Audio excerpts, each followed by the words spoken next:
De nuevo, bienvenidos a Espacio Público. Soy Álvaro Pop y en esta oportunidad hablamos con Alejandro Yamatei sobre sus inquietudes, sobre su experiencia personal, sobre esas posibilidades de ejercicio de gobierno a partir de ganar una elección. Y en ese marco y dentro del ejercicio de trabajo que está desarrollándose dentro de casa, hay una serie de propuestas, según entiendo, para resolver la problemática de país. Y la primera en apariencia, y la primera situación complicada estructuralmente en Guatemala es el tema de tierras. ¿Cómo enfrentar esta situación de país? ¿Cómo encontrar vías que lo vayan solucionando? Ya hemos dicho que hacerlo en el corto plazo tiene sus complicaciones. Es complicado, pero partamos el tema de tierras en dos. En el campesino que tiene, pero como que si no tiene, y el campesino que no tiene, y que quien quita mejor que no tenga. Fíjate lo que te estoy diciendo, porque ya te estoy viendo cara de que aquí voy con la espada desenvainada. Yo te voy a decir por qué. Ya pues. ¿Vos crees que es deber del Estado que la gente tenga acceso a oportunidades? ¿Eh? Yo también. ¿Ven? Agarramos una parcela de tierra, le entregamos los títulos a los parcelarios. Nos damos la vuelta, gobierno se va. ¿Salió de pobre? No. Está doblemente frustrado, porque alegó toda su vida y sus papás alegaron toda su vida por tener un pedazo de tierra. La tienen y no sale de pobre. ¿Por qué? Porque no hay el interés de que salga. Porque con la tierra tiene que ir la capacitación, con los mejores cultivos. Con la tierra tiene que ir cierto nivel tecnológico, porque no solo es producir la tierra, es darle un valorcito agregado para que valga algo lo que están haciendo. Junto con eso tiene que ir la organización comunitaria, ese tejido social que hay que fortalecer para que tengan acceso a los mercados y no caigan en las manos de los coyotes, que les compran barato y nos venden caro. Junto con eso tiene que ir los insumos, incluyendo la posibilidad de que tengan proyectos de riego. Porque para estar supeditados nada más cuando Dios nos hace el favor de mandarnos el agua, hacen que la tierra la tengan abandonada la mayor parte del tiempo. O mucho o poco. O mucho o poco, pero igual está abandonada. O sea, no la estamos haciendo producir todo el tiempo, sino que estamos sujetos a lo que Dios decida, en la cantidad de agua que nos manda. Y por último, con niveles de créditos, de tasas bancarias, no de créditos de desarrollo. Pero esta es una reflexión muy teórica. No es teórica. Cuando explosivamente no hay es gente que teórica. vive el problema No en es este teórica. momento, ¿cómo Hay que desmontarlo? hacerlo. Hay que hacerlo. La generación de los fondos de garantía, uno de los artículos que no se ha cumplido en la Constitución, para poderle dar acceso al crédito a aquellos que teniendo tierra, pero no la tienen, ¿cómo se llama? Legalizada, que es la gran mayoría. Ni productiva. Ni la puedan hacer producir. Entonces, ¿qué es la creación de los fondos de garantía? En lugar de gastarnos 1.000 millones de quetzales en un programa de fertilizantes que no le llega a nadie. Es que anda a cualquier comunidad y pregunta cuántos te vas a encontrar cuando te dicen, aquí no vino, aquí no vino, pero sí en el gobierno aparecen 1.000 millones gastados. Y anda a preguntarle dónde llegó, sí nos vino uno usted. Y yo lo eché y no sirve para nada, o sea, no sirve. Hay toda una discusión alrededor de la certeza jurídica de la propiedad de la tierra. Así es. Enfrentarlo. ¿Por qué pararon el catastro nacional? ¿Por qué lo detuvieron? ¿Por qué no siguieron con el proceso del catastro nacional? ¿Ustedes lo reactivarían? Es que hay que reactivarlo. Porque es que nunca vamos a poder decirle a la gente que es dueña de algo. Nunca vamos a poder entrar a resolver el conflicto de la tenencia de la tierra en tanto no entremos a resolverlo. El problema está, pero está echado como que es basura bajo la alfombra. Aquí se mira, la basura ya está acumulada. El 43% de la población económicamente activa está precisamente en el área rural. Más. Y muy vinculada a esta situación. Sí, y muy vinculada también al deterioro del medio ambiente, porque el 75% de la tierra de este país no es agrícola. Es de vocación forestal, sí. Así es. Y entonces, por ejemplo, llegamos a lugares en donde deberíamos de estar sembrando hule, por ser árbol, no maíz, y que la gente podría salir de la pobreza sembrando hule, pero te dice, ¿qué voy a hacer yo para vivir 6 años? ¿O la inversión? ¿Cómo conseguir inversión? Es que todo eso se consigue. El problema está en cómo mantener a esa gente esos 6 años. Entonces hay un programa que hemos diseñado que se llama Maíz Por, donde se le da a la gente dentro de ese proceso, se le da a la gente el maíz, el equivalente al maíz que está produciendo, pero para que cambie su cultivo. Pero estamos hablando que un árbol de hule se tarda 6 años en principiar a ser productivo. Durante esos 6 años, el tipo cuando termine los 6 años va a ganar con la misma extensión de tierra, de 8 veces, 6 veces si cae el precio, 8 o 10 veces el valor de lo que está sacando ahorita en maíz. Eso lo saca, lo sube del nivel de pobreza que tiene, por lo menos pasa a otro estado, a un mejor estado. Hay una discusión Ahora, que no termina en Guatemala y tiene que ver mucho con el tema de las consultas, el tema de la minería. La propuesta de gobierno de ustedes contempla la posibilidad de continuar con la minería. No, yo ya fui muy claro. No. La minería extractiva a cielo abierto, no va. De hecho, soy el único que se ha plantado diciendo no. Todos los demás que sí, que no, que tal vez, que mañana, que van a controlar lo que el medio ambiente, cuentos. Desde el punto de vista del concepto, el negocio es dañino para el país. Mientras se llevan $1, venden de oro, a nosotros nos dan 1 centavo. Ese centavo no paga ni siquiera la limpieza que le tendríamos que hacer a un río del cianuro que le está cayendo. No es significativo en el presupuesto nacional, no estamos teniendo capacidad de recursos. Pero sí hay políticos que se manejan con helicópteros donados por las empresas mineras, por ejemplo. Pero regresando al presupuesto y la capacidad de recursos, obviamente nos lleva a la posibilidad de tener una reforma fiscal. ¿Cómo ven ustedes la reforma fiscal y sobre todo el incremento de las tasas? La necesitamos. Primero creo yo que la reforma fiscal es un tercer paso. Hay 2 pasos primero que cumplir para poder llegar al tercero. Yo oía con mucha pena a un candidato que dicen que encabezan las encuestas, que él dice, en mi gobierno vamos a hacer una reforma fiscal que no va a implicar el aumento de los impuestos. Que esa es una pregunta que me parece indispensable porque hay varios candidatos que dicen lo mismo. Sí, pero es que eso no es cierto, Álvaro. Mira, si estamos hablando de que este gobierno se gastó 200,000 millones de quetzales y no tuvo ningún impacto, ni siquiera en una enfermedad prevenible de vacunación que uno dijera, va, erradicamos eso. Nos costó 200,000 millones, pero se erradicó. Significa que el tema de la cantidad de recursos es preocupante, porque no es la cantidad, es la calidad de lo que están gastando. Cuando uno mira que de cada quetzal 87 centavos se van para gastos de funcionamiento y operación de un gobierno. Determinado por la Constitución incluso. 10 centavos se van para pago de la deuda externa y 3 se van para inversión social, ¿con qué vas a llegar? Aquí hay que descentralizar. La descentralización fiscal tiene que ser efectiva. Parte de los recursos levantados en las comunidades se tienen que quedar en las comunidades y tienen que ser manejados por las comunidades, al hablar de las comunidades es por los municipios, bajo una auténtica fiscalización social. ¿Para qué? Para que habiendo políticas de Estado de priorización, podamos entrar, ok, el gobierno va, eso se queda y se va a dedicar estos 4 años a que todas las comunidades mayores de 1,000 personas no tengan problemas, mayores de 1,000 personas no tengan problemas de agua potable. Y se tiene que invertir en agua. Pero tiene que haber políticas, tiene que haber alguna priorización de qué es. Y esos recursos deberían de quedar para todas aquellas cosas que signifiquen mejoramiento en la calidad de vida de las personas. Hacia eso deberían de estar enfocados. Pero bajo una auténtica fiscalización social, para que no se convierta eso en más de lo mismo, en más corrupción. En segunda instancia, tenemos que bajar los gastos, una política auténtica de austeridad. Principiando por el salario del presidente, pasando por los gastos de publicidad del presidente y de su gobierno, que son impresionantemente grandes. Eso sí los paga. Y todos los en el gobierno de Óscar Berché, una de las prioridades en el tema social fue incrementar durante uno de los primeros años, el segundo año para ser más específicos, el presupuesto de la institucionalidad indígena en el Estado, lo que para algunos son las ventanillas indígenas.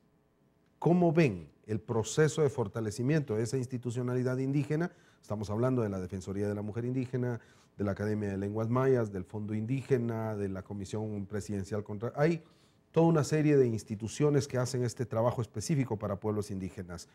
En la propuesta de ustedes, ¿cómo se ve esa institucionalidad indígena? Nosotros la vemos como que se debe hacer. Y te lo pongo como un ejemplo, hay que aumentar la presencia y el valor de la DIGEVI en el Ministerio de Educación, por ejemplo. No solo es esos que mencionaste, sino que hay puntos muy importantes como lo es el tema de la educación bilingüe e intercultural. Eso sucede cuando se tienen equipos indígenas, multiculturales, interculturales, y en el caso ustedes lo tienen. Es que lo que nosotros decimos es, vamos a convocar a los mejores hombres y mujeres de este país a que gobiernen. Guatemala no necesita un gobierno de partido, porque al final de su periodo termina el gobierno partido.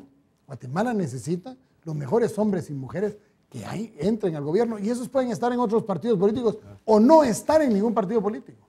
Pero necesitamos hacernos cargo. Por ejemplo, en el tema de educación hay que entrarle a una reforma educativa.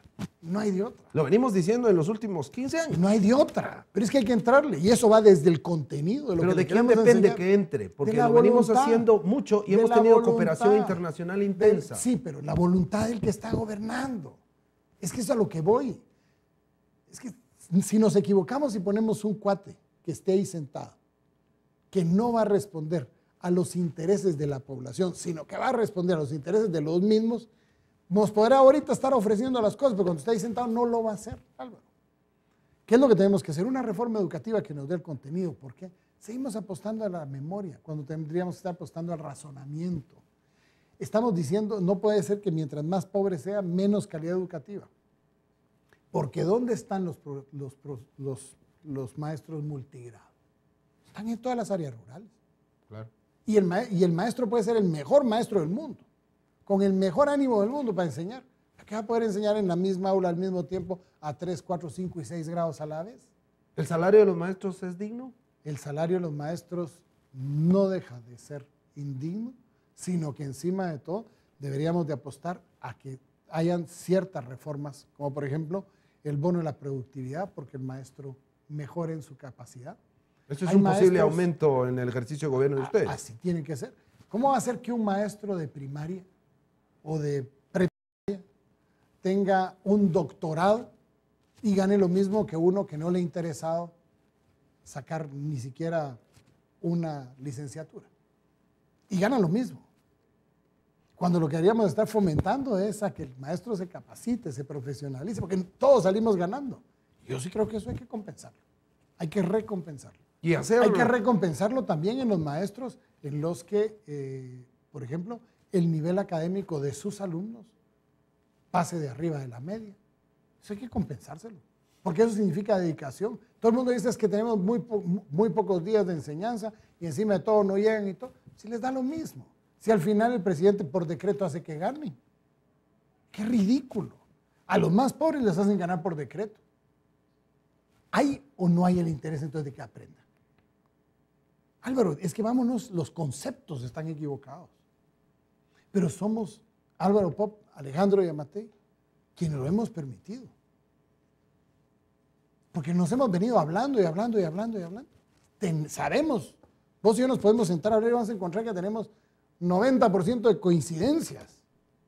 Llama la atención que uno de los gabinetes bastante multiculturales fue precisamente el gobierno en el cual participaste, y veíamos un gabinete con varios mayas. En ese ejercicio de búsqueda de interculturalidad, los equipos que ustedes tienen, ¿hacia dónde van a dirigir sus esfuerzos de interculturalidad? Es que tienen que estar hacia la búsqueda de una identidad nacional, que respetando la interculturalidad y promoviendo la interculturalidad nos ayude a definir los objetivos comunes como nación. Y como nación hay una experiencia que todavía no logramos superar en términos del pasado, del presente y la búsqueda del futuro.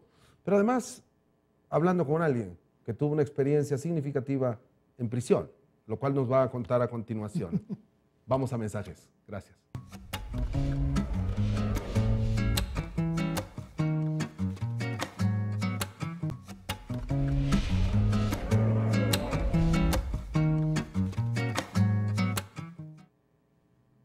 Muchas gracias. Este es Espacio Público. Soy Álvaro Pop y en esta oportunidad seguimos nuestra conversación con Alejandro Yamatei. Y en esa experiencia, en esa vida ahora política, está ese antecedente de la Granja Penal de Pavón. Es una experiencia complicada en dos dimensiones, tanto en la retoma o en la recuperación, como ustedes le llamaron, y la experiencia de ir a prisión. ¿Qué lecciones hay ahí? Y la pregunta más directa, ¿lo volvería a hacer Alejandro Yamatei? Cumplir con mi deber siempre lo he hecho. Esta es una de mis características. Donde he pasado siempre he cumplido con mi deber.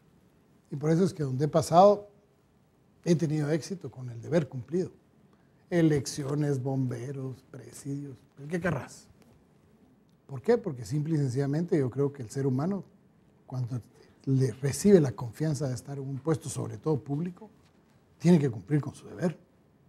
Aunque en este país cumplir con el deber es mal visto. ¿Existe la justicia en Guatemala?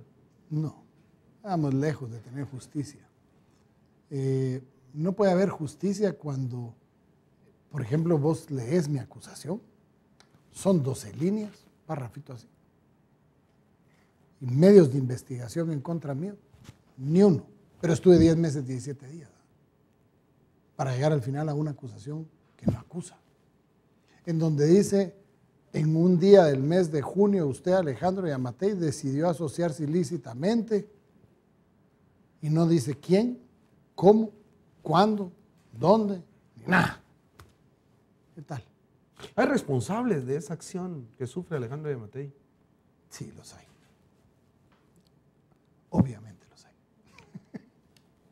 Y en la administración, ya estando Porque como no me jefe de dejas la decir- administración de gobierno, No me voy a vengar de nadie.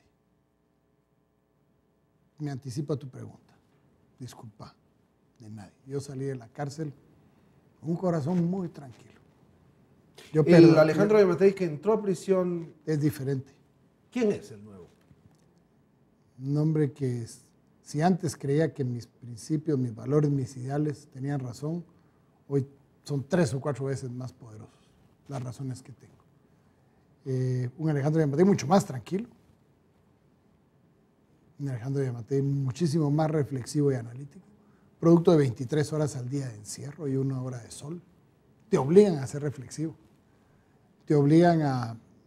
Uno puede salir con mucho odio en tu corazón. O puedes encontrar el camino más difícil, que es salir sin odiar a nadie. Que hay responsables, sí. Ellos tendrán que jugárselas ahí en su relación con Dios y mirarán cómo hacen para salir de ello. Con esa experiencia ahora, ¿qué modificaciones, qué transformaciones harías en el sistema penitenciario que beneficien a una población que además, igual que el país, es multicultural y sufre de discriminación, no solo por razones económicas, sino también de limitaciones físicas, de limitaciones económicas? ¿Qué reformas hay que hacer conociendo al monstruo desde sus entrañas? Bueno, yo salí 3, 4 veces con mis ideales reforzados. El tema de la rehabilitación, el tema del trabajo y la educación en las cárceles es más que necesario. Por eso fue que planteé una ley del sistema penitenciario que agarrara un concepto totalmente diferente, en donde no se castigara a la persona por el delito, sino por su perfil criminal, donde pudiéramos separarlos en cárceles de mínima, de mediana o de máxima seguridad, acorde al interés tuyo y mío de tener calles más tranquilas. Hay una maldita relación entre calle y cárcel.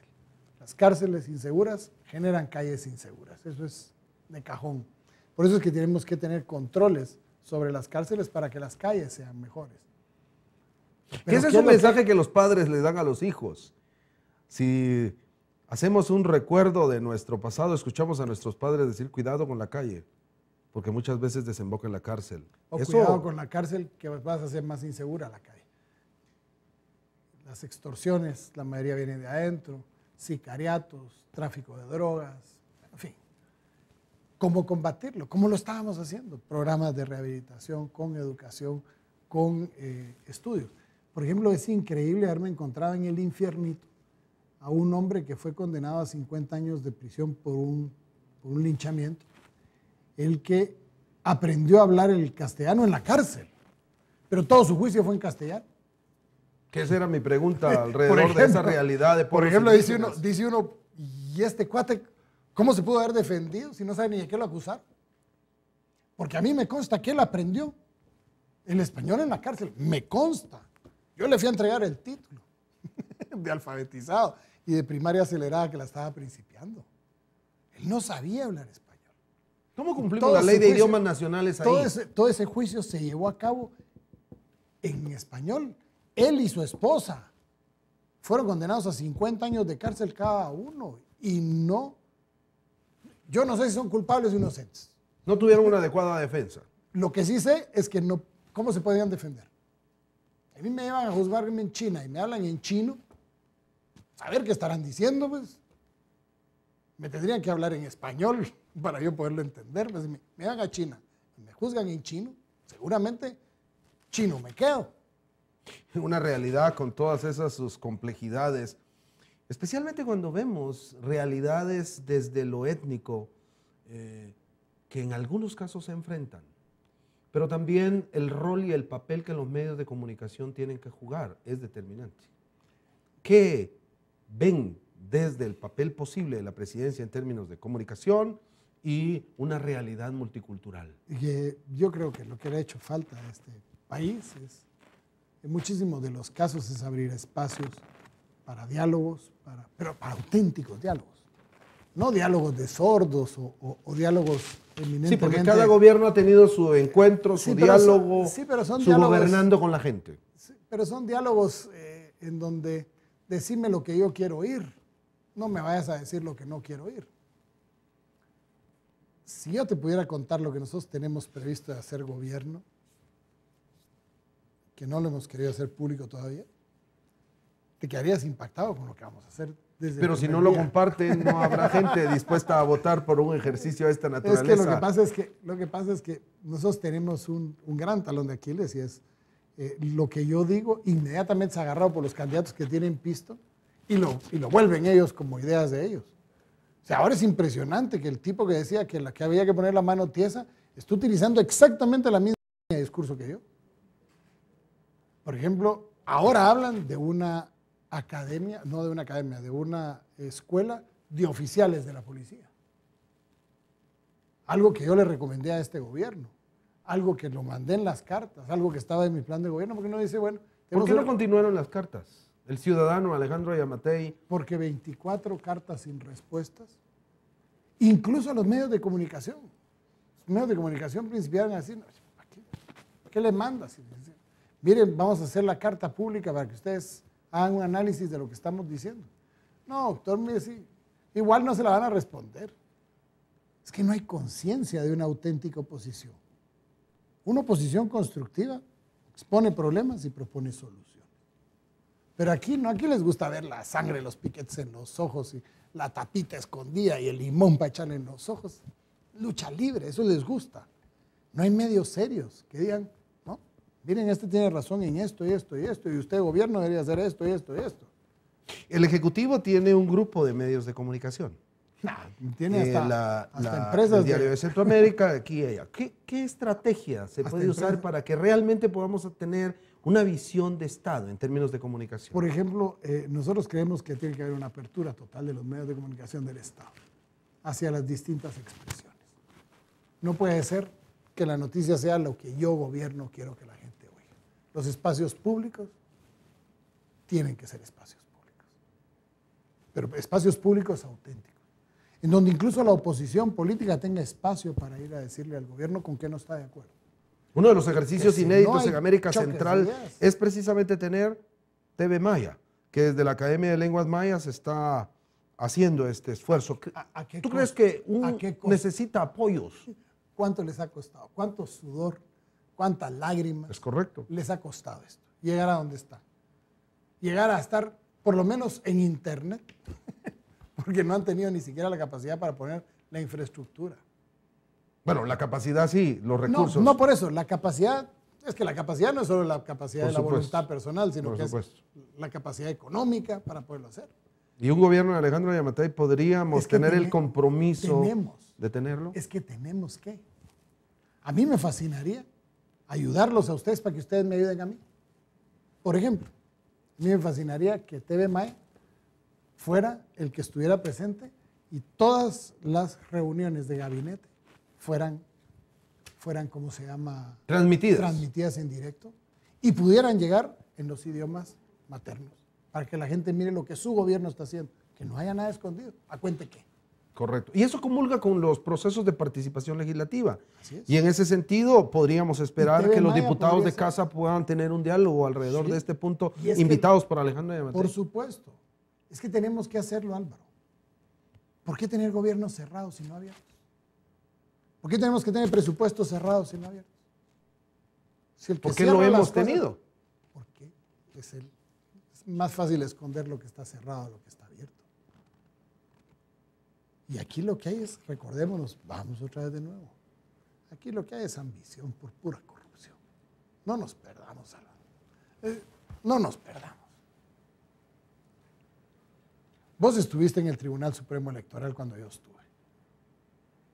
Si te recordarás, la primera vez que vengo me llevan una oferta para la tinta indeleble. 200 y pico mil dólares la tinta indeleble. Nosotros la compramos aquí en Guatemala. Nos costó 19.675 quetzales. Hecha aquí en Guatemala. Ahorita nos dicen con bombos y platillos que vino de México y se gastaron una millonada. Pues eso se puede hacer aquí. Todo un desafío el hacer elecciones, pero también el enfrentar un país que tiene dificultades históricas. Hoy hablamos con Alejandro Yamatei. Este es Espacio Público. Soy Álvaro Pop. Volvemos después de unos mensajes.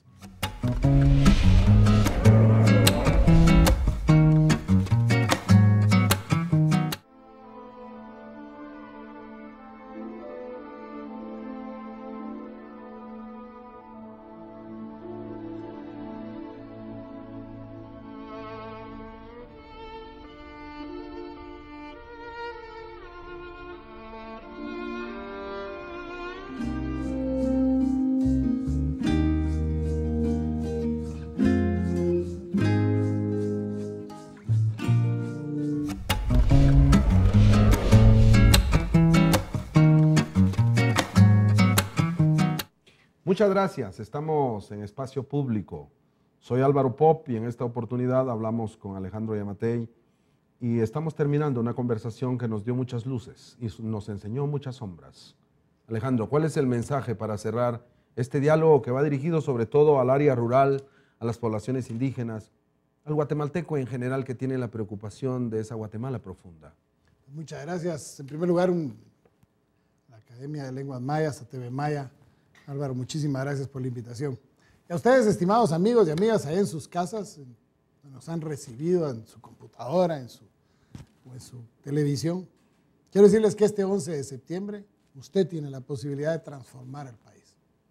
Tenemos la posibilidad de romper con un sistema político corrupto, un sistema político anacrónico que ya no viene al caso y pasar a enfrentar los duros problemas que tenemos enfrente en Guatemala. Nadie dice que solventar los problemas de Guatemala sean fáciles, pero es mejor solventarlos de una vez por todas a seguir metiendo esa basura bajo la alfombra cada 4 años. Ya no podemos seguir tolerando más corrupción, ya no podemos seguir tolerando más que cerremos los ojos ante una dura, triste y cruel realidad. Guatemala tiene que cambiar y tiene que ser diferente, especialmente para la gente más pobre, para el más desposeído, para el más desprotegido, para aquel que es objeto de la más absurda de las discriminaciones, de la exclusión o la marginación. Si usted está en alguno de esos, piénselo. Este 11 de septiembre, usted tiene la posibilidad de cambiar el futuro del país. Y cambiar el futuro del país es mandarle un mensaje a esos políticos que nos quieren aprovecharse de nosotros a hacer lo correcto, por medio de personas que nos atrevamos a hacer lo correcto. Alejandro Yamatei, con el partido Casa, quieren hacer lo correcto, quieren impulsar lo correcto. Que Dios los bendiga, pero especialmente este 11 de septiembre, que Dios bendiga a Guatemala. Muchísimas gracias. Hemos terminado Espacio Público y los invito a una nueva conversación, a un nuevo encuentro, a un nuevo Espacio Público en la siguiente oportunidad. Muchísimas gracias. Nos seguimos viendo.